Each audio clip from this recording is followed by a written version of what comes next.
What is going on, guys? It's Triple G here, back with another Godfall video, and today I'm going to be showing you 5 tips that are going to make you much better player in the early game. And these are fundamental basics that will help you A, beat pretty much everything in the game a lot easier, and B, help you just kind of progress in the game, get your XP up and get all those things that you like. Guys, if you enjoyed this video, please consider subscribing to the channel or join us over on Twitch. We stream 5 times a week. And otherwise, let's get straight into this video. So the first thing that I want to point out, really, and it should be a given, but most people will probably overlook this, that if you notice in the combat, the button bashing doesn't really work, and that's because the attacks kind of stack together. So there are combinations where if you press 4 buttons in a certain way, you will get a nice little combo move. But if you're just spamming the light attack button, your character will stack them up. Not to a certain extent where it's like 10 or 15, but he will stack them up. Which means that if you spot an enemy coming in to attack you, you can't actually block that attack in time. You can't really do anything other than maybe you might be able to get a last minute dodge to kind of get out the way. But in terms of trying to counter blocking, you can't do that. So the best thing that you can do is kind of time it. So you'll learn with the enemy's health that kind of the light attacks will maybe get through, so that you'll be able to shatter them after maybe 2 or 3 hits. So kind of plan for that ahead, and I would definitely recommend not button bashing at the start. The second thing I want to point out is that your shield, whilst does give you a lot of protection, is actually very good as an offensive weapon as well. There are a ton of skills that are in the areas down the bottom left of the skill tree that will allow you to both throw your shield around and charge your shield up, therefore then doing bonus damage when that shield is charged. This can prove really effective, as one of the abilities as well also reflects 50% of that incoming damage back at the attacker. So if you're one of these players that likes to sit and wait for the attacker to actually attack you, you are actually going to be able to deflect that damage back whilst also counter punching.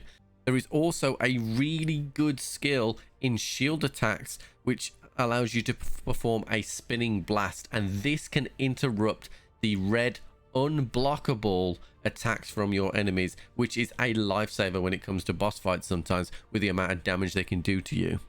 Number 3 kind of leans on what number 2 is but builds on it further. When you come up to a mass of enemies, sometimes you will have ranged enemies that fire arrows with you or will summon, and then or heal even, and then there are other enemies that will be close. You can use the shield ability of shield throw to arc round and do a ton of damage to those enemies, and sometimes just clear those enemies out beforehand, making those mobbing fights much easier. I would definitely recommend picking up this skill as one of the first skills in the game. It is really strong. Number 4 is in finesse. Now in finesse there is a skill which allows you to basically double dash. I can't tell you just how good this actually ability is.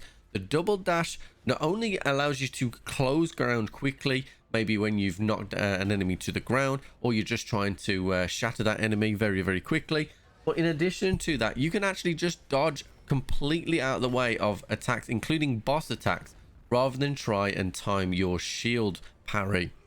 Now this can be really good when you've got coming up against a boss that has a lot of red attacks that cannot be blocked. You can use this double dash to kind of traverse around really quickly. I would recommend using it with a fast attack like a dual blade as well. You can double dash away and get those double stabs in really quickly. It is honestly, it's a top tier perk, and just for 1 perk point as well, it really does help. The final thing on our list is about collectibles. Now these collectibles can sometimes include absolutely essential materials for future valor plates, so you want to be on the lookout for these. Sometimes these items will be up high and there will be these teleporters that you will have seen now, where you can get up there, but other times it may not be quite apparent where you need to go, and that's where these little scratch marks come in. Run up to those scratch marks and you'll see that your button comes up to mantle. It's one of the only times in the game that you can actually mantle, so look out for those. pretty much 99% of the time that you see that, there will be a collectible, a chest, or something of value up there that will aid you in your progression with this game. So guys, that is it for today's video. If you have enjoyed this video, please consider subscribing to the channel or join us over on Twitch. We stream 5 times a week. And otherwise, I'll catch you on the flip.